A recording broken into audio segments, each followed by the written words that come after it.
right, welcome back to Empowered Esquire TV. Let me make sure that I have my handy dandy cell phone up here so I can see what's going on in the chat. I want to make sure that all of you can hear me. Of course, my phone comes on super loud, right? Of course. Of course. Um, Everyone, please give me a one in the chat if you can hear me. Hello to Empress Kaya. Hello to Pretoria Afro. Hello, all. Give me a one in the chat just so I know that you all are hearing me before I begin diving into the topic. All right, wonderful. Okay, so everyone can hear me. Great. So, as you see from the title, today we are discussing the secrets of Playboy. Now, for those of you who maybe you did not know, there has been a docu-series, you all. Mac just started barking at nothing. So, you might hear him. There is a docu-series on A&E. I'm so tempted to pause this live and go and address him, but I'm not. There's a docu-series on A&E. It is called The Secrets of Playboy, and it chronicles some of the goings on behind the scenes of play. You all, I may have to pause this live to go and address the dog. I mean, really. And we also have a family dog here as well. And so it's literally a barking orchestra going on right now. One moment, y'all.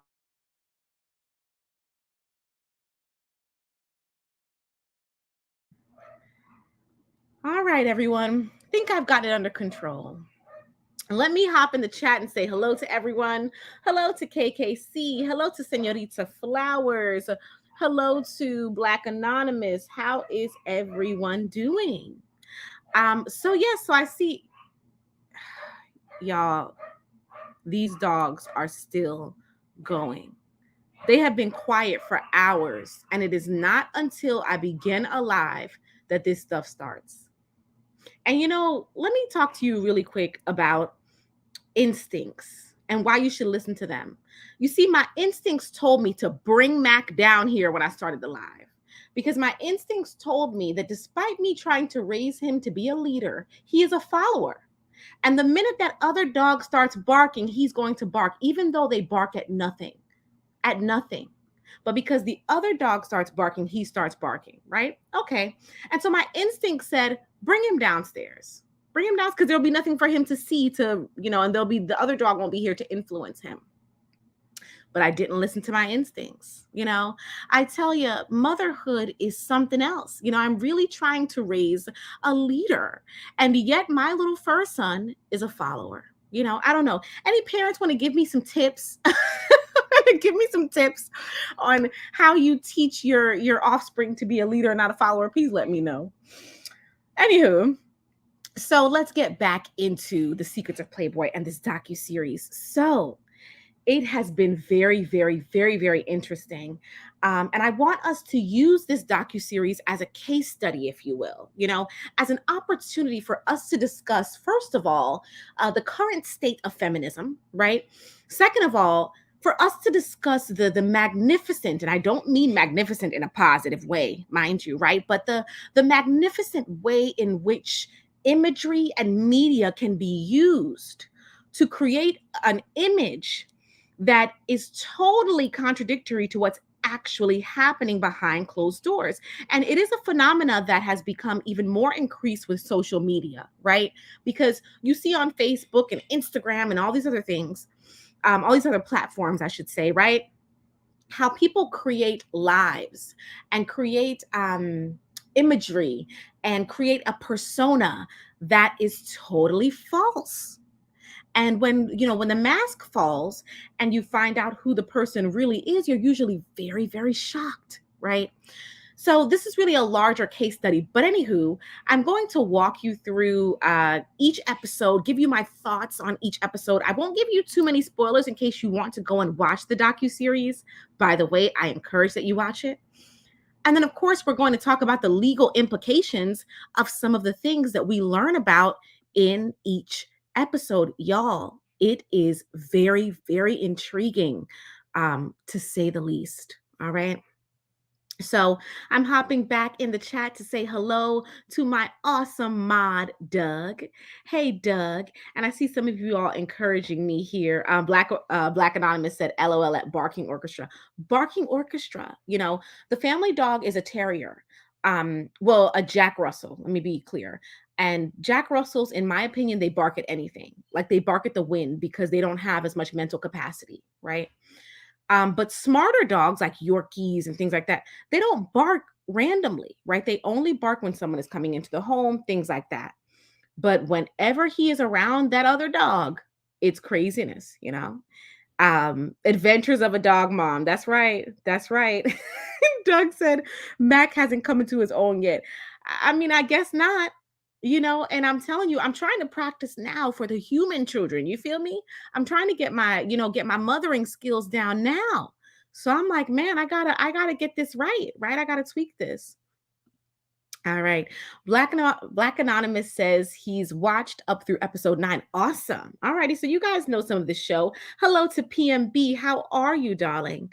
All right. So let's dive right into it. I have a lovely visual for you of Mr. Hugh Hefner that well, actually, Doug, let me clarify for you, Doug. I've had my Yorkie for 5 years.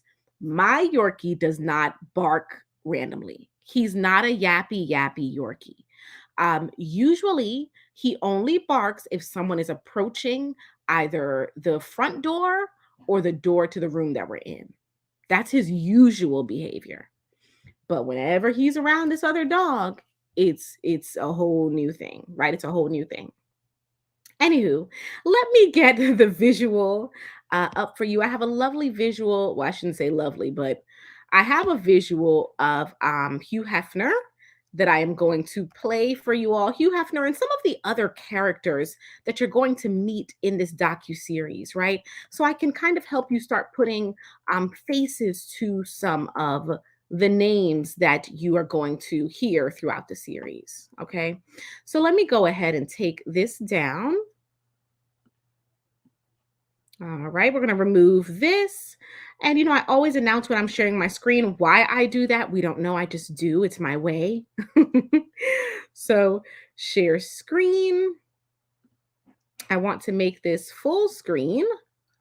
All righty, and that should give you perfect. Okay, so now let's dive into this, shall we? I have my notes and I'm literally going to just walk you through. We're going to talk about it. All right, so let's go ahead and start with the very first episode of Secrets of Playboy. Okay.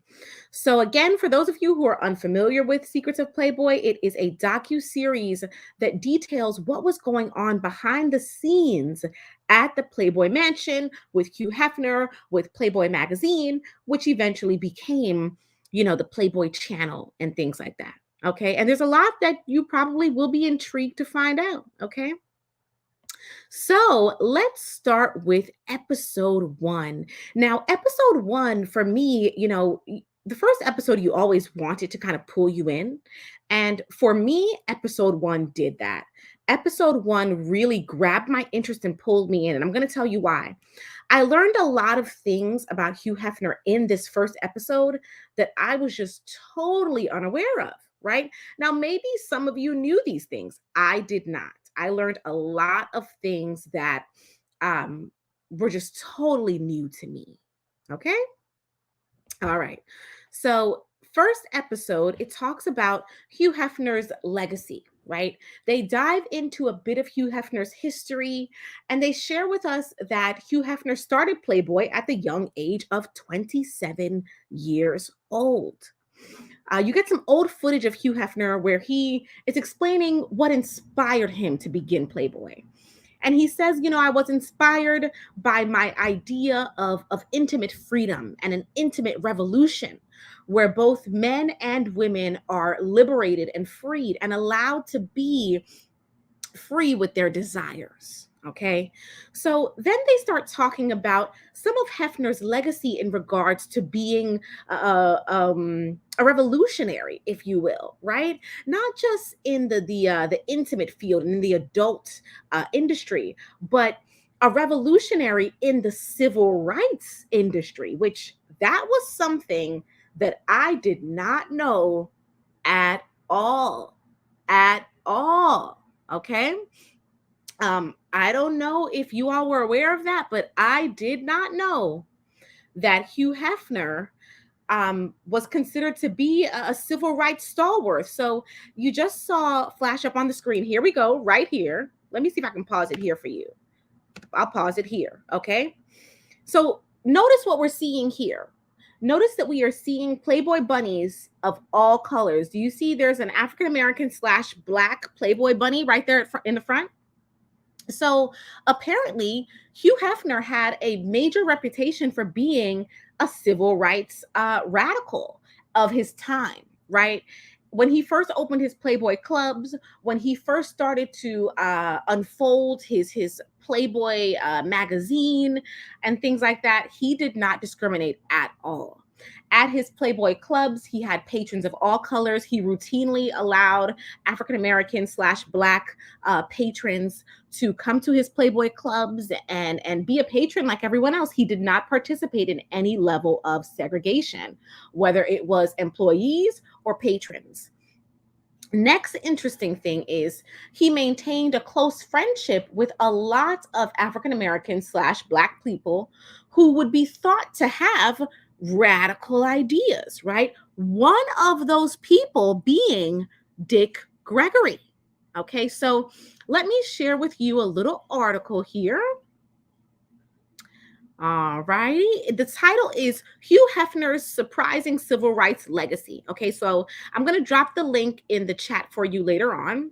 Let me know in the chat. Would you like to continue your visual that you have there?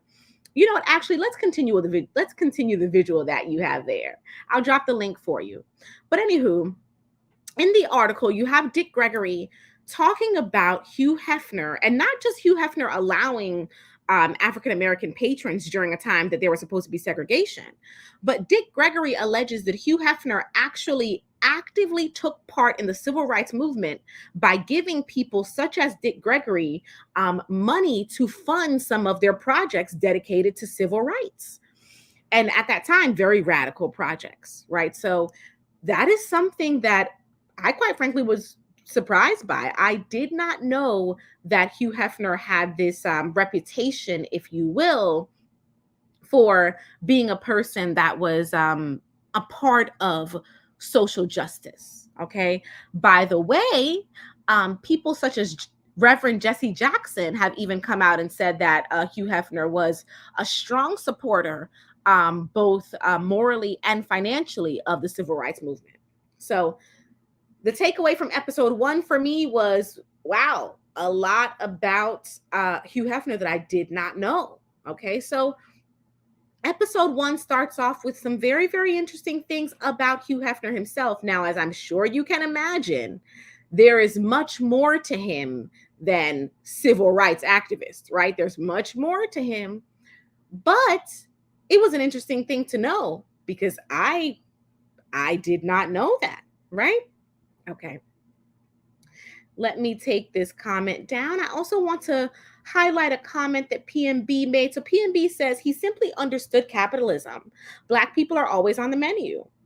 Very interesting point, PMB. You know, it did benefit him to allow African American patrons and to have Black Playboy bunnies, right? Because men like women of all colors, right? You know, there are men of all colors that are attracted to and interested in Black women. So that is a very good point. I'm sure it did benefit him financially. But we do have to add the caveat of remembering what segregation was like back in, you know, in the times when Playboy was first kind of growing its legs, right? Remember that while financially he may have benefited from the patrons, I'm sure he dealt with cultural and social backlash, right? So we are going to get into some things about Hefner that are not so nice during this video. And as you know, I am a person that believes in fairness. So when we get into those things that are not so nice about Hefner, I'm gonna go all the way with it, right? So I'm gonna go all the way here as well. I'm sure he made money off of those patrons, but I'm sure he also dealt with some horrible backlash, right? I'm sure that was not easy. Okay. Now we're going to move on into episode 2. All right. So, episode 2, they kind of shift in time periods, which I actually liked the way they did this. Let me say, I am quite enjoying the docu-series on a whole. I think any shift they have in time period, it's done poignantly and it's done for a purpose. So, now in episode 2, we shift to the early 2000s and we get an explanation for what happened with the whole Girl Next Door reality TV show. So do you all remember Holly and Kendra and when Playboy had this reality TV show called The Girl Next Door? Give me a 1 in the chat if you ever watched that Playboy reality TV show they had back in the early 2000s called The Girl Next Door. Let me know. You know what I just realized, you all? I did not bring water. That is so not like me. All righty. Oh, I see Black Anonymous put a 1 in the chat. Okay, so we have at least one person PMB as well. So I also watched a few episodes of Girl Next Door. Okay, so what you probably got from Girl Next Door, which is what I got from it, right? That Hugh Hefner was just this really sweet, old man and kind of like a really nice grandpa who just so happened to play house with a bunch of women, right? And it wasn't a big deal, and he came off as very docile and sweet and loving and whatever, right? Well, you get this interesting I guess confessionals, if you will, with Holly Madison, where she shares who Hugh Hefner was to her, and it is very, very eye opening, right? So Holly Madison starts talking about all of the things that people believe to be true about Hefner that were actually not true. So the first thing she addresses is, what is it that is expected of a Playboy bunny who lives at the mansion? So over the years, people had been lulled into this idea that girls who were at the mansion were really there doing anything they did do, right, of their own volition. There was no expectation that they do anything, but it was more so if they choose to do something, they could, right? That's the idea that kind of developed. Well, Holly Madison says that that was not true. She says that as a Playboy bunny living at the mansion, she was 100% expected and required to do certain things of an intimate nature with Hugh Hefner. She said that to get her to agree to be one of his girlfriends, she was led to believe that Hugh Hefner was now this old man whom you're just pretending to be his girlfriend and having fun. Nothing is really required of you. However, when she agreed to do it, she says she then discovers that you are, in fact, required to be with Hugh Hefner in an intimate way. She describes that it was very uncomfortable because he had very strange requests, which we will get to more of that later. She also describes that she was peer pressured and bullied into doing whatever it is that Hefner requested of an intimate nature. Now, you're wondering, is this legally relevant? Well, of course it is.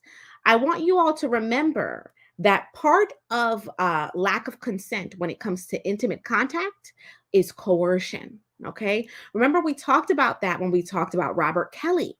We talked about the power dynamic, right? Why it is that when a boss approaches you in a certain way, it is harassment, right? Why it is that some of the activities that Bill Cosby took part in is coercion. Why it is that some of the activities that Robert Kelly took part in is coercion. And the power dynamic is at the core of that. So when you have a young girl who is relying on Playboy, I shouldn't say young girl, young woman who is relying on Playboy as her source of income, right? Like Holly Madison. And she's told that she won't have to do certain things to maintain this income. But then once she becomes dependent on the income, she's now told, oh, well, actually, you are required to have intimate contact with this 80-something-year-old man. You are required to have intimate contact with other women at his request, right? These are the kinds of disturbing things that she was being forced into after being led to believe that she would not be required to do these sorts of things. So you get an interesting look into the girls next door. Now, you also hear about the way that the Playboy bunnies and the girlfriends of Hefner were treated. And Sandra Theodore gets into this even more, but Holly kind of introduces us to it, right? Holly starts to share that as Hugh Hefner's girlfriend, you are a fish, you're a goldfish in a bowl, pretty much, right? You're not permitted to speak to people who Hugh Hefner has not approved of you speaking to. You're not really permitted to speak to other males at all, at all. And that also includes males who work on the premises of the mansion and are at the mansion. They're not even permitted to speak to you or have a conversation with you. You're really not permitted to go to places or do things that Hugh Hefner has not approved. So there is this extreme level of control impressed upon these women. And when you pair that with, like I said, the power dynamic and the intimate coercion, right? You have a very, very predatory combination. Now, as you hear all of these things, I know you're thinking that this sounds very familiar. Look, Empress Kaya already said it, right? It sounds so familiar. It sounds so familiar. Empress Kaya, tell us who it is that Hugh Hefner reminds you of. Let us know. And good afternoon to Nkrumah Toure. How are you, sir? How are you? All right. We're going to give Empress Kaya a second because I know that her and I are on the same brainwave. Brainwave? Frequency? Whatever. I know she's thinking the same thing I'm thinking, right? There you go. And Black Anonymous said it as well. Robert Kelly. Okay, so both Black Anonymous and Empress Kaya already hear that this sounds very Robert Kelly-ish, right? Taking into consideration that Hugh Hefner predates Robert Kelly, right? And also taking into consideration that Hugh Hefner was friends with a lot of celebrities, right? He was a celebrity in his own right. He had these huge parties where celebrities came over. He maintained friendships with a lot of African-American / Black musicians and comedians and actors and things like that. Taking all of that into consideration, I want to put to you an interesting proposition. Do you think that Hugh Hefner influenced some of these other artists who we now see being prosecuted for this kind of behavior? What do you think? Give me a why in the chat if you think it's possible that a man like Hugh Hefner influenced some of these younger artists and actors whom we now see being accused of the same behavior. And Black Anonymous has said something that we're going to get to later on in the show, right? As you can see from the title of the show, we will also be discussing Bill Cosby and Jim Brown, okay? They come up later. So we're going to get to that, all right? Empress Kaya says, of course he influenced some of these men.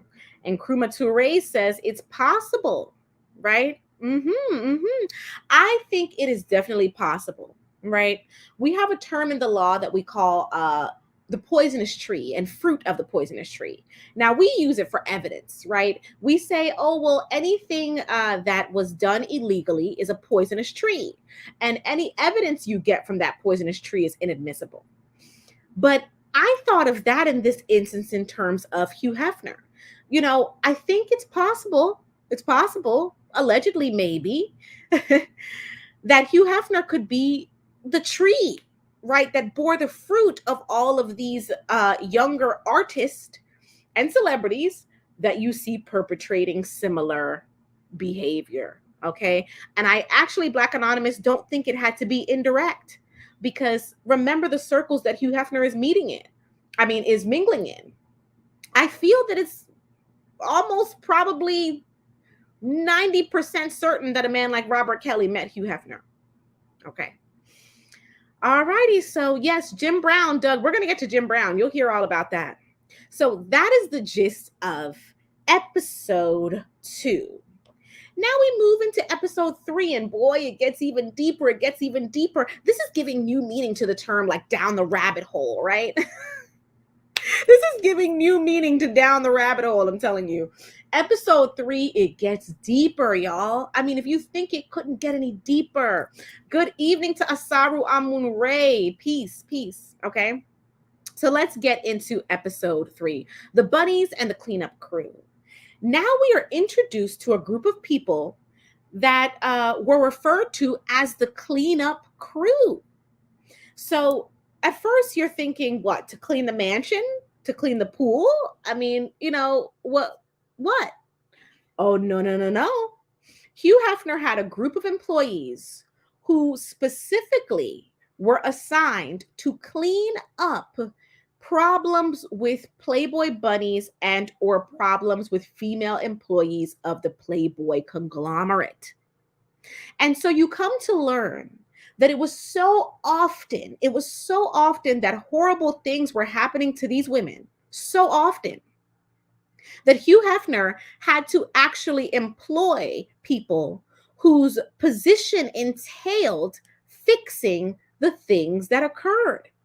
That is how common it was that women who worked at the Playboy Club, that women who were Playboys in the who were Playboy centerfolds, that women who were playmates, that women who lived in the mansion were outright assaulted, just outright assaulted. It happened so often that Hugh Hefner had a crew of people to quote unquote clean it up. And as I'm sure you could imagine, none of these incidents were reported to the police. Hugh Hefner had his own process, if you will, by which he dealt with these incidents. And his first rule, allegedly, was that nothing goes outside of the Playboy internal system. So you don't involve outside law enforcement. You don't involve outside this or outside that, right? It is kept in-house. And so the quote unquote cleanup crew themselves, right? This is not hearsay. You hear from the people who are the cleanup crew, right? They introduce themselves. They say, yes, that was part of my job. That was part of, what I did. And they start to describe some of the things that they were tasked with doing. They start to describe that women who were invited to, let's say, a Playboy event, right? Women that were invited to Playboy events where powerful men were also invited. Sometimes those women would be taken advantage of. Some of them went as far as to say, oftentimes, those women would be taken advantage of. And then they would be injured and they would be, in a horrible state. And the cleanup crew would have to take these women and go and get them private, secret medical assistance, whatever they could do, clean up the scene of wherever had occurred, and then convince these women not to tell anyone about what happened to them. And they even go into describing that Hugh Hefner allegedly did nothing to even what's the word I'm looking for? I don't want to say scold or reprimand. To address, there you go. Did nothing to even address the issue with the alleged perpetrator. The men who committed these acts were never even addressed by Hefner. He just kind of, whatever, right? And then the women were coached into silence. And that was the job of the cleanup crew. One of the cleanup crew employees stated that so many incidents occurred that she lost track. Even if she wanted to give a number as to how many women were taken advantage of, i.e. assaulted or other things of that nature, she said she couldn't even give you a number. That is how often it happened. So from a legal perspective, we know that allegedly, right, that makes Hugh Hefner implicit in a lot of these incidents, both as, an accessory of some sort, right? But what we do know also is that he never had any kind of reckoning while he was alive in regards to these things, right? And there's a lot of reasons for that. First of all, there's statute of limitations. So, after a certain amount of time has passed, there are certain types of cases that the time has told. So a person can no longer be prosecuted for a certain type of crime. A person can no longer be sued for a certain type of behavior. And so many of these women were so afraid that by the time they felt in a place where they could even address these things, it was just too late. And we now know that Hefner has passed away, right? So again, imagine the image that was being portrayed, right? Free love and women expressing themselves and women's liberation, and women are free and women are human and women can be intimate just like everyone else. And this imagery that we are now coming to find out was a cover for what some would call exploitation. Because let me tell you, it goes without saying that it's not liberating to coerce someone into being intimate with you. That's not liberating because that's not a choice. Okay.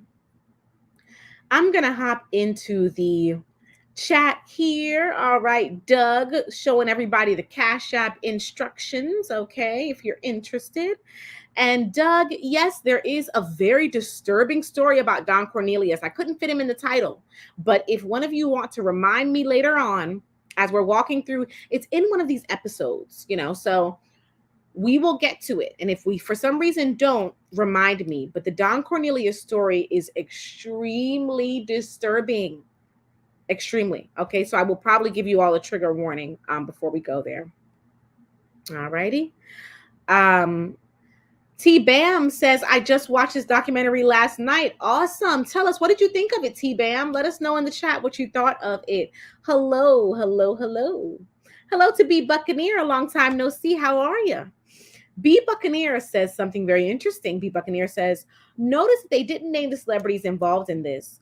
Only Bill Cosby was seen in the pictures. I believe I saw a picture of Bill Maher. Very interesting.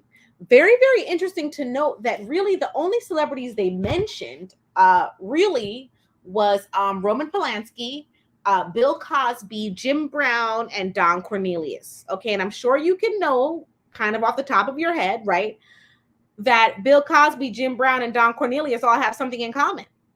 Three out of four of the men mentioned all have something in common. But you gotta give this docuseries credit. Why? Because they actually address that. They have a portion in the docuseries where one of the interviewees actually says, due to certain portions of our society, sometimes we hold certain complexions of people more accountable than others, right? So they do somewhat address that, but yes. All right. Empress Kaya says the contracts they signed had no rights to their pictures, etc. Yes, we are going to get into that as well. But the contracts that they signed were what we would call in the legal world unconscionable. I think I've mentioned that word maybe once or twice before on this channel, right? But yes, unconscionable means just egregious, just horrible, right? And it is a term that is used in argument when an attorney argues that a contract should be held null and void. It should be invalidated.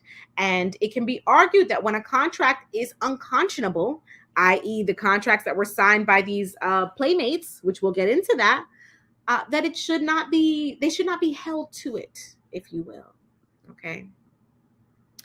All righty. So we are going to go and get into our next episode. So now the next episode, right, it's called The Price of Loyalty. And they get into yet another, listen, this whole Playboy saga is so deep and so many twists and turns. Okay, so now we're in the 1970s, y'all. And in the 1970s, there was a major DEA investigation against the whole Playboy conglomerate, right? And Hugh Hefner. So the DEA believed that Hugh Hefner was encouraging and perhaps distributing illegal substances. And so the DEA had this major investigation against Playboy, kind of centering on the Playboy mansion. Okay. Now, there are very conflicting reports about what was going on. You have some people who were at the mansion around that time who say that they believe that, yes, there were, illegal substances there, but they believe that Hefner did not know about the illegal substances. Then you have another group of people who say, yeah, there were illegal substances there and Hefner provided them. So there's two, I mean, you have people all the way over here and then you have people all the way over there, right? But either way, it's very clear that the DEA believed that Hefner knew about and took part in the distribution of these substances. Now, I will add this. One of Hefner's ex-girlfriends, actually Sandra Theodore, she has it to say that allegedly Hefner was so deeply involved in the distribution of these illegal substances that he actually would order people to go and get or to go and bring, and that he actually kept a drawer full of illegal substances next to the bed in his bedroom. Now, in addition to the DEA being a problem, right, there's another complexity here when we talk about the illegal substances, because many of the young women who talk about being assaulted say what, people? That they were drugged. Does it sound familiar? That they were drugged, that they were given something, they thought it was this, it turns out it was that, they can't remember much, all of this. So the illegal substance that were allegedly present are usually at the root of what's going on with the young women who are saying that they were harmed, right? That's the first part. Now, the second part of it is you have a lot of young playmates who arrive at the mansion one way and leave in a totally different manner. Okay. You have a lot of young women who arrive at the mansion as, sober, maybe a drink here or there. And then they eventually have to leave the area altogether, right? And return home because they have become so deeply addicted to illegal substances they cannot function. According to the docu-series, right, a lot of these women allegedly developed addictions, y'all. Addictions that were so all consuming that they stopped eating, they stopped participating in any activities of daily life. It was just consistent feeding of the addiction. And many of these women have it to say that they did not have an addiction until they arrived at the Playboy Mansion, that they were given illegal substances while there to kind of loosen them up and make them, amicable to doing things that they would not normally do. Again, coercion. Okay, remember that by law, that is coercion. Okay. And Empress Kaya says here they left disheveled and broken. That is the allegation. The allegation is that many young women, sometimes 19 years old, 20 years old, not even old enough to have a drink yet, right, would arrive at the mansion and become introduced to all of these things in an effort to get them to do things that they usually would not consent to. And then before you know it, you have a woman that is so addicted to all of these different substances that she can't even model anymore. Okay. T Bam says he had cameras and mics in every part of the mansion. So when celebrities and important people would visit, he had them in his pocket. That is why he got away with it. Now he is gone and they can speak openly now. Very interesting point that is also mentioned in the docu-series. I think we get to that when we talk more about Sandra Theodore, because she starts to discuss why it is that she's been quiet all this time. Okay. Black Anonymous says a lot of the playmates had to be on something to do the things they were doing. Listen, we're going to get into some of the things that Hugh Hefner had these women doing. And yeah, allegedly. And yeah, you would imagine that you maybe would have to be on something to agree to some of these things, Wow. Okay. All righty. So that is, what episode are we on here? What is this? Hold on. 1, 2, 3, 4. That was episode 4. Oh, wait, y'all. I didn't even get to the biggest part, y'all. Look at me. We got to talk about Bobby Arnstein and Adrian Pollock. We have to talk about that. So remember, the DEA is investigating Playboy. And remember, the DEA is convinced, they are convinced that Playboy leadership, namely Hugh Hefner, is involved in the distribution of illegal substances. So the DEA, they developed this theory. They develop a theory that a woman named Bobby Arnstein, whom, by the way, is like Hugh Hefner's right hand at this time. Bobby Arnstein and Hugh Hefner are extremely close at this time. Okay, she is kind of like his assistant, if you will. Okay. So the DEA developed a theory that Bobby Arnstein is the person that is going to get the illegal substances from wherever and then bringing them back to the mansion for distribution. So once they develop this theory, they of course do what? They decide to see. And so Bobby Arnstein actually leaves the mansion one day and is arrested right outside of the mansion. And they find illegal substances, quite an amount of an illegal substance that rhymes with Bobane, Bobane in her possession. And Bobby Arnstein is arrested and she's facing substantial prison time.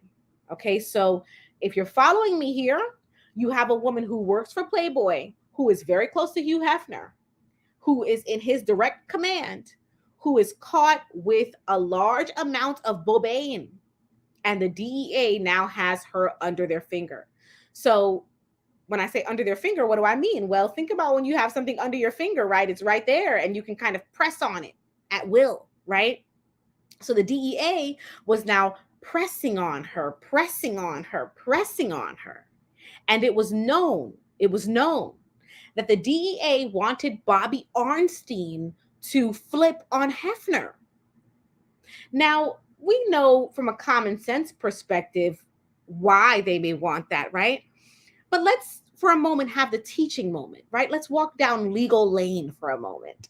So yes, the DEA may have evidence that proves that there is illegal substances being distributed at Playboy Mansion. True that, right? But that is not legally enough, y'all, for them to prosecute Hugh Hefner. Just because people were taking illegal substances at the mansion, that does not legally act as evidence that is sufficient enough for someone to say that Hugh Hefner himself should be prosecuted for possession of or distribution of illegal substances. So that is where Bobby Arnstein comes in, everyone. Note the legal significance of Bobby Arnstein, right? They're pressing her and they're pressing her and they're pressing her because they need her to make the connection between the Bobane and Hugh Hefner, because it being at the mansion is not enough. They need Bobby Arnstein to make that connection between the illegal substances and Hugh Hefner. All righty. So Bobby Arnstein is being pressured allegedly by the DEA to flip on Hefner and tell them what she knows. Bobby Arnstein then takes her own life. And it is said that Bobby Arnstein would have preferred to lose her life than to have to testify against Hugh Hefner. Now, I want us to take a moment to talk about that, because I got to tell you, that tells me two things. It tells me either one, Bobby Arnstein really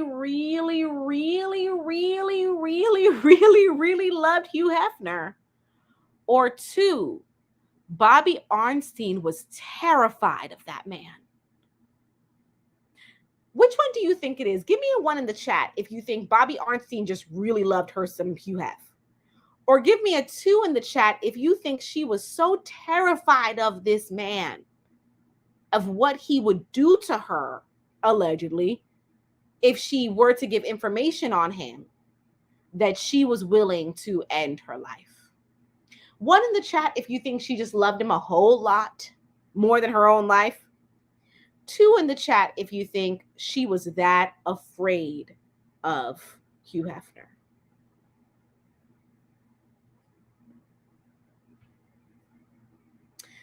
Okay, interesting. All right, so we got Nkrumah Toure here giving us a 1. He thinks that Bobby Arnstein, hey, listen, from the way that they described the relationship with Bobby Arnstein and Hugh Hefner, I see why you think that. I see why you think that. You know, it's possible that she really loved him that much. All right. But I see most of you put a 2 in the chat. T Bambi, Buccaneer, Societe, Lexi, Black Anonymous. Most of you think she was that terrified of Hugh Hefner. And listen, that says everything you need to know, right? It's one thing for you to see someone on TV, for you to see someone in a magazine, but it's another thing to know them.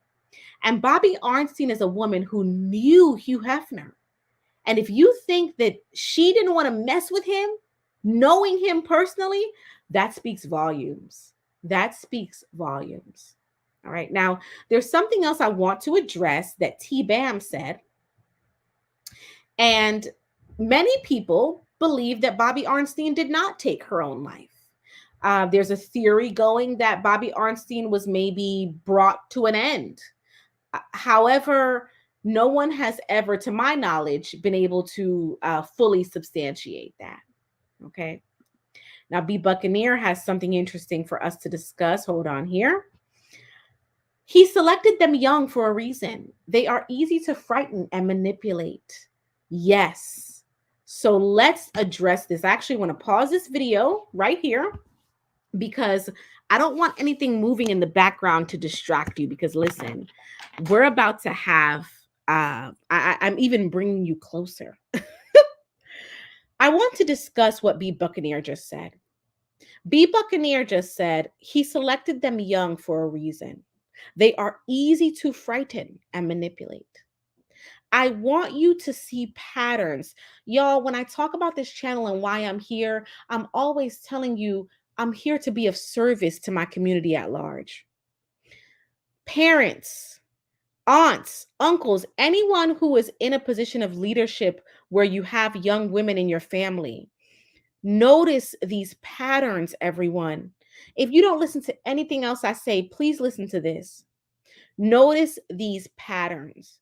When you have these older men who are so insistent on younger women, there is a reason. One more time. When you have these older men who are so insistent, right, on younger women, there is a reason for that. Older men who are predatory very often like younger women because of exactly what B. Buccaneer said. They are easier to manipulate. And let me tell you something. When these 19 and 20-year-olds hear that, they get mad, right? Oh, who's she talking about? I can't be manipulated. Yes, you can. Yes, you can. Give these same 19 and 20-year-olds who are rolling their eyes now, give them 20 more years and have them look back on how gullible they were at 19 and 20 years old.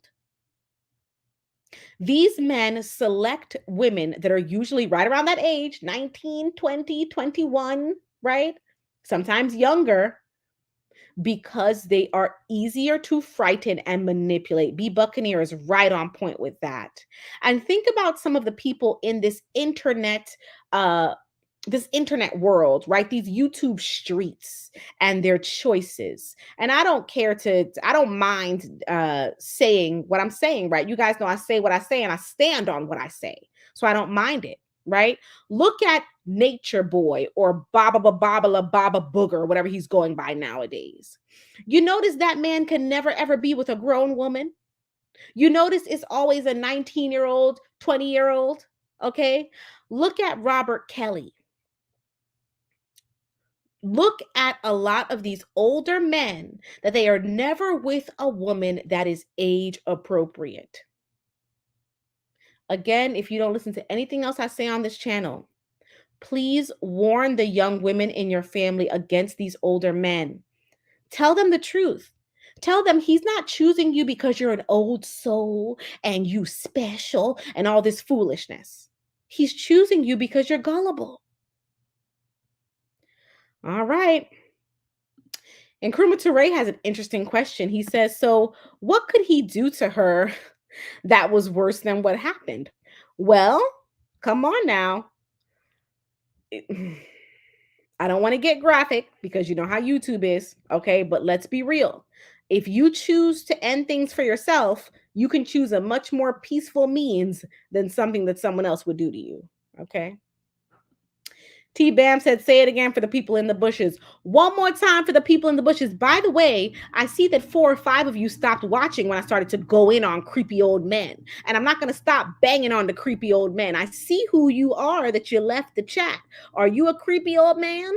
Okay. Tell these younger women in your family that if they are a 19 or a 20-year-old with some 40-something-year-old man interested in them, it's not because they're special. Okay, there's a reason that he cannot comport with the women in his own age group. All right. Empress Kaya, you know who that is. Stop playing yourself. You know who that is. Baba Jabba La Jabba the Hutt, Baba Booger, or whatever name he's going by nowadays. You could tell he disturbed. He has a new name every day. T Bam says the R. Kelly pattern is the same with Hefner. With the money they can buy to cover up. Yeah. Yep. Yep. Yep. All right, everyone. So let's go into our next episode, y'all. We may have to break this into part 1 and part 2. I'm just realizing now that we're gonna have to break this up. We're gonna have to break this up.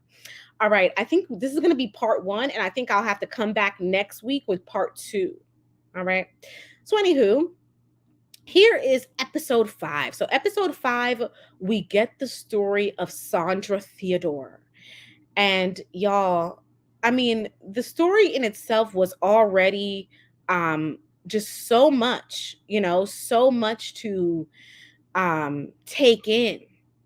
But especially seeing Sandra Theodore tell her story, it was just so disturbing, you all. And kudos to all of the women who shared their story in this docuseries, because man, that takes a lot of courage. That takes so much courage. I don't know if everyone truly grasps and truly understands the amount of courage it takes to come out and talk about something like that happening to you. I mean, y'all, it's terrifying because people love to victim blame. People love to judge and say, well, the victim must have did that and the victim must have did this and a blah blah blah. It's scary. So anywho, let me say hello to a few people and then we're gonna hop into Sandra Theodore's story. Black Anonymous says, nope, no creepy old man here. Good to know, Black Anonymous. But like I said, we lost 5 or 6 people when I started going in on those creepy old men. So we know who that was. We know, and you ought to leave. You ought to leave. If you are a creepy predator, we don't want you here anyway. Hello to Rockin' with the Truth. How are you? All right. And Empress Kaya said it. He was the blueprint. Hef was the blueprint. Everyone else came after. Y'all, the more that I learn about Hugh Hefner, I have come to believe that. I've come to believe that he created a blueprint that many people after him then just came and tried to emulate, right? Allegedly. All right, so let's talk about Sandra Theodore. So Sandra Theodore, I would love for you all to see a picture of her actually. So let me pause this because, I want to show you all a picture of Sandra while we're talking about Sandra, right? I think that's fair, especially being that she was so brave in sharing her story with us. I think that we should honor that by showing a picture of her, right? So let's do that. I'm going to just look up Sandra Theodore here. And once I find a beautiful picture of her, I will plop that up on the screen for us to take a look at together. Here we go. There's quite a few pictures. Oh my good. And let me tell you something about Miss Sandra Theodore. My goodness. Gorgeous. Gorgeous woman. If you're watching the documentary and you're seeing all of these beautiful, stunning pictures of this woman was so gorgeous. Still is. Let me add that. But wow, what a beautiful young woman. I am going to share my screen. Okay. I just Googled Sandra Theodore, right? No biggie.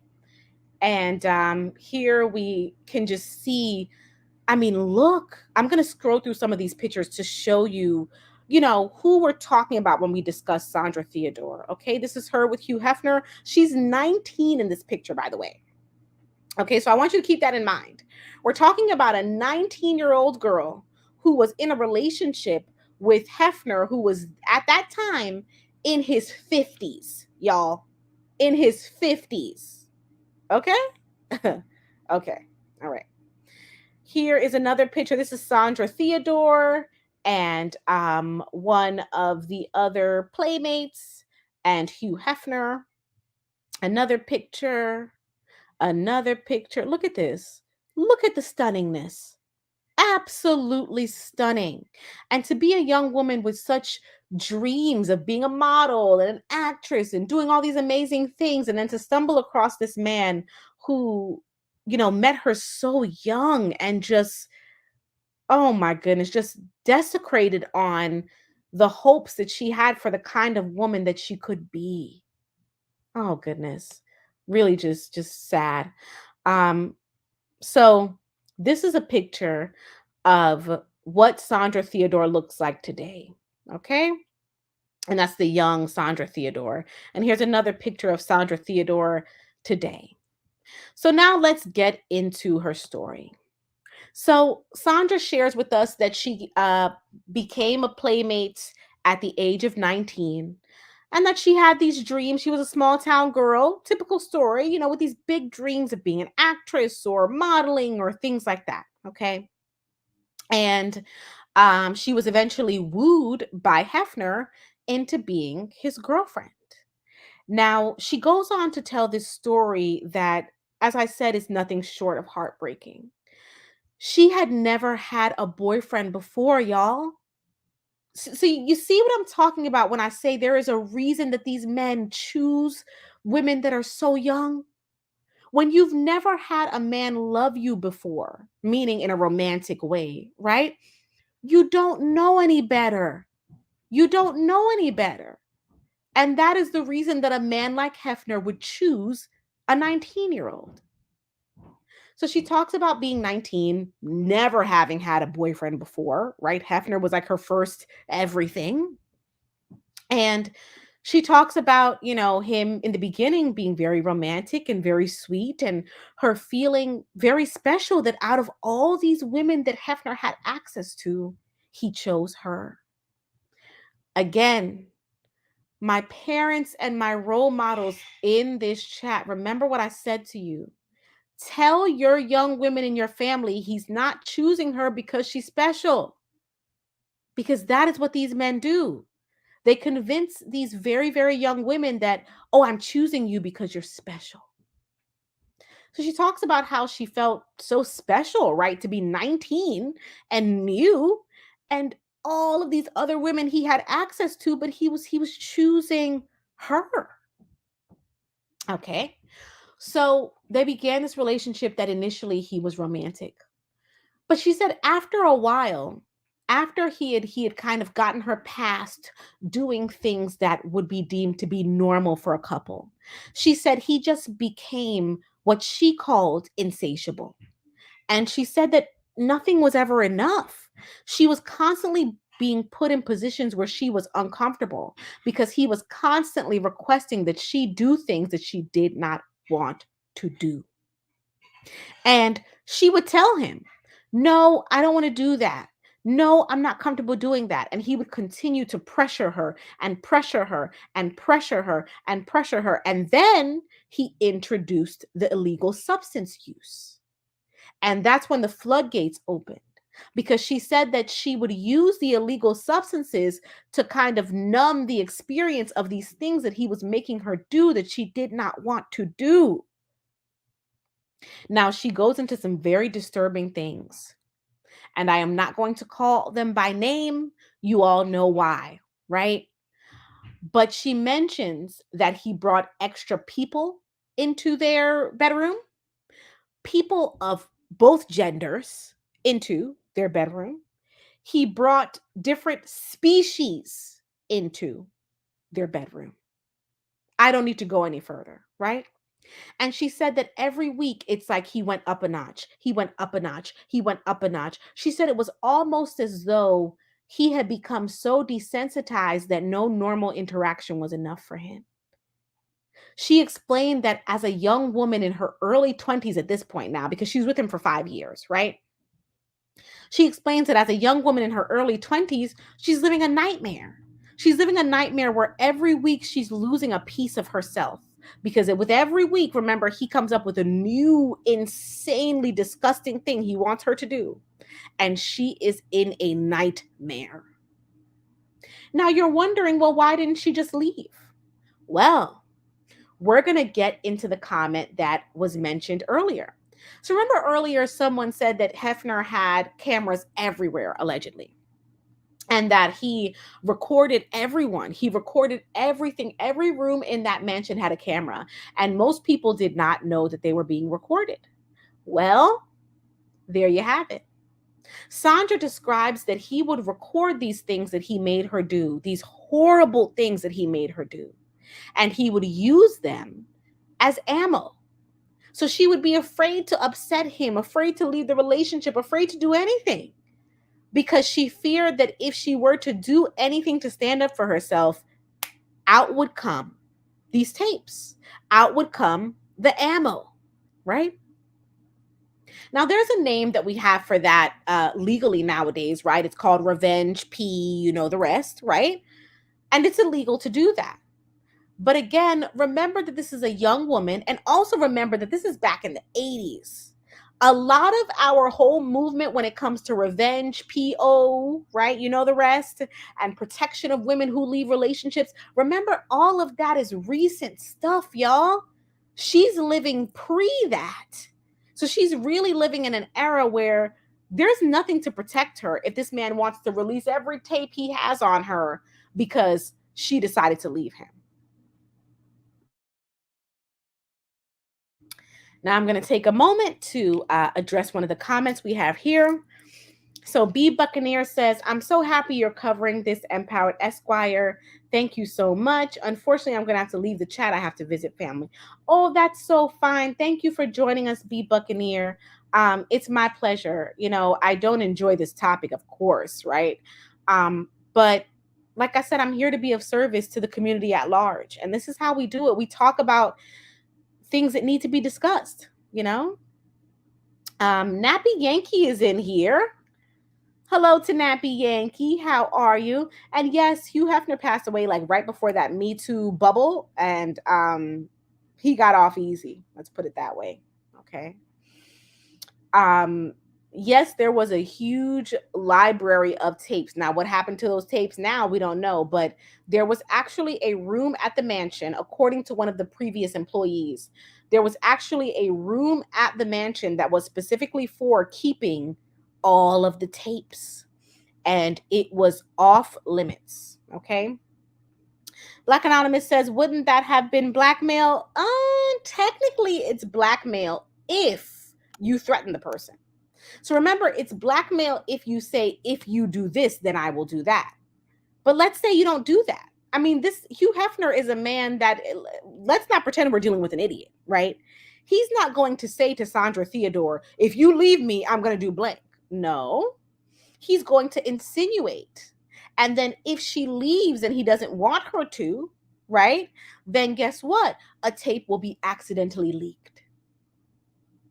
Okay. All right, everyone. So here's what I think. I think that if we were to try to go through the rest of the episodes now, because we also have more episodes coming up. So we are currently at episode, what, 5? Yeah, 5.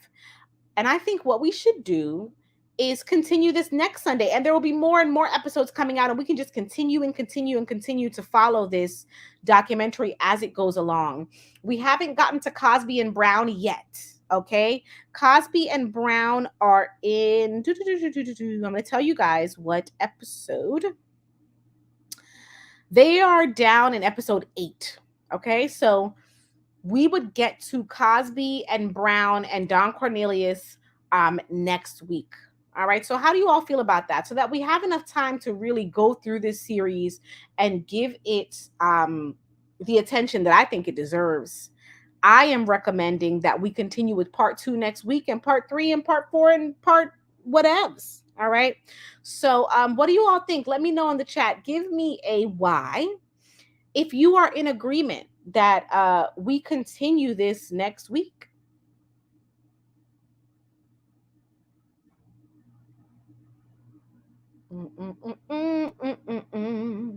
I see T Bam says yes. I'm giving everyone a moment to post your votes. Give me a Y in the chat if you are on board with us continuing the reaction and review of the series and the legal breakdown next week, so we can dive, because there's a lot more to Sandra Theodore's story, and then we get into what happened with the playmates who would travel, okay, and what happened to them at these corporate meetings they went to.